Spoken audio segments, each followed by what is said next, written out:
네, 경기도 마이크를 점검을 한번 해보시죠. 들어온 것 같습니다. 경기도 부천시을 국회의원 김기표입니다. 국민의힘에서는 검찰의 항소 포기로 이재명 대통령이 유리해졌다고 주장하네요. 뭐가 유리해졌나요? 건건 피고인들은 김만배 등 5명입니다. 이재명 대통령에 대해서는 재판을 진행하지 않았죠.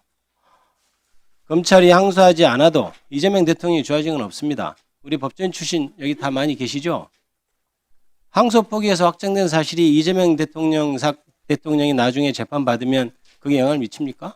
아닙니다. 안 미칩니다. 송석준은 모르면 가만히 계세요. 모르면 가만히 계세요. 미치지 않습니다. 한번 물어보십시오. 따로 사석에서 자, 송석준 의원님.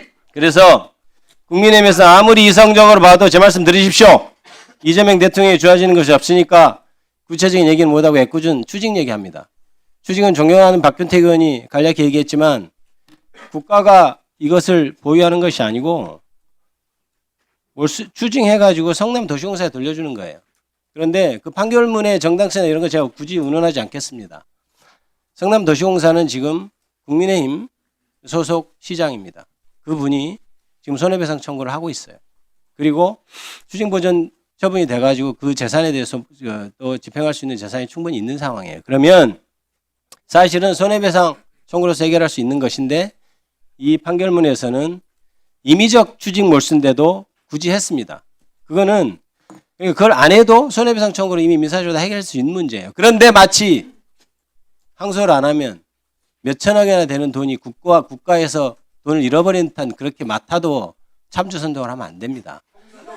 제 얘기하고 있지 않습니까? 조용히 하세요, 송석준 의원님. 그래서 그건 좀 판결문 좀 읽어보고 주장합시다. 판결문 좀 읽어보고 주장하시고 다 읽어봤어요? 뭐 안 읽어봤죠? 좀 읽어보세요. 그리고 내란숙의 구속 취소에 대해서는 침묵하고 즉시한 거 안 할 때는 침묵하고 김건희 명품백 수수 의혹에 대해서는 여왕이나 된 것처럼 그때 검사 불러 수사받을 때 그럴 때 가만히 있다가 그리고 무혐의할 때 가만히 있다. 지금이 난리치는 것은 일부 정치검찰이 정치 세력화하고 있다는 방증입니다. 이 집단 행동은 도저히 묵과할 수 없고 여기에 대한 조치는 응당한 조치는 따를 것입니다. 그리고 무죄에 대해서 예가 없다고 하는데 장동혁 의원이 보니까 이번에 올해 1월 21일 날 공직선거법 위반을 벌금 100만 원 검찰이 구형했는데 무죄 났어요. 검찰이 항소 포기했네요. 장동혁 의원이 대표로 있는 국민의 의원들은 적어도 조용하십시오. 장동혁 의원이 대표하고 있는 국민의 의원들은 이 사건에 대해서는 조용히 하세요. 그리고 저는 이렇게 합니다. 자, 똑같은 잣대를 들이대세요. 저는 이렇게 이해합니다. 검찰이 기소하는 것은 왜 합니까? 자, 1분 더 넣어드리세요. 계속 발언을 방해했기 제가 때문에 발언의 방해를 1분을 더 받았습니다. 드리는 겁니다. 변호인 출신 의원한테 왜 1분을 더 줘요? 1분을 대장동 출신 변호인 아닙니다. 사실관계가 다릅니다. 대장동하고 관련 없습니다. 자, 조용히 하세요. 다시 한번 말씀드립니다. 장동혁 의원이 공직선거법 위반으로 1심에서 100만 원 구형됐는데 무죄가 선고됐습니다. 검찰은 항소하지 않았습니다. 그러면 장동혁 의원이 대표하고 있는 국민의힘 소속 의원들은 이 사안에서 입 다무십시오. 알겠습니까? 그리고 검사가 왜 사건을 기소합니까? 방해하지 마십시오. 발언 방해하지 마세요. 검사는 처벌을 위해서 기소합니다. 검찰은 구형한 것 중에 2명이 구형량보다 더 늘어났습니다. 검찰의 봐주기 구형이 드러난 사안입니다. 그래서 그렇게까지 선고가 난 것에 대해서 항소를 하면 항소심에 가서 형 깎아달라고 할 생각입니까? 그걸 못해서 지금 국민의힘 의원들은 항소 안 한 것이 잘못이라고 얘기하는 겁니까? 검찰이 수사해서 기소한 그 목적은 달성됐습니다. 그러니 국민의힘 의원들은 입 다무십시오. 네, 위원장으로서 회의 진행에 대해서 다시 한번 여러분께 안내 말씀을 드립니다. 어제죠.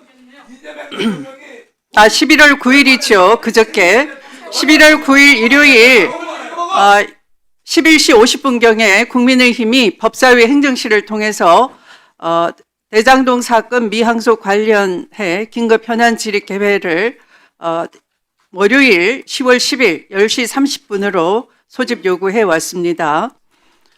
그러나 11월 10일 월요일은 더불어민주당의 전국 지역위원장 2025년도 워크숍이 1박 2일간 당 공식 행사가 미리 잡혀 있었던 관계로 이를 알려드리면서 11월 11일 화요일 16시 30분 가장 빠른 시간으로 개회 가능한 가장 빠른 시간으로 개회하자고 간사위원을 통해 안건과 일정 등에 관한 협의 절차를 밟아달라고 전달한 바 있습니다. 그러나 국민의힘은 11월 10일 화요일 신청 증인이 참석하지 않으면 협의 자체를 응하지 않겠다고 협의 거부를 사전 통보해 왔습니다. 그런데 국민의힘 측은 애초부터 국회의 정관법 제5조의 요건에 증인 등의 출석 요구일은 7일 전에 송달되어야 한다는 규정을 갖추지도 않은 채 무리한 개회 요구를 해왔습니다. 심지어 신청 증인의 명단에는 대장동 재판과 아무 관련 없는 대통령실 부속실장을 뒤늦게 신청한 것도 사실입니다. 이는 검찰권 남용 사태를 가리기 위한 정쟁을 기도하는 것으로 매우 유감이라 할 것입니다. 그래서 법사위원장은 간사위원을 통한 협의 거부 시에는 11월 11일 화요일 14시 30분에 예정대로 개의할 것임을 알려드린 바 있습니다. 위원님들께서 이미 우리 법사위의 사전 일정 계획에 따라서 바로 다음 날인 내일 전체 회의가 소집되고 또 법무부 장관께서도 나오시는 것을 잘 알고 계실 것입니다. 따라서 오늘 이렇게 의사진행 발언을 통해서 법무부 장관의 출석도 요구하셨기 때문에 이 현안 질의에 관한 의사진행 발언은 이것으로 마치고 현안 질의의 일정, 대상, 방법 등에 대해 교섭단체 간 협의가 이루어질 때까지 정회를 하도록 하겠습니다.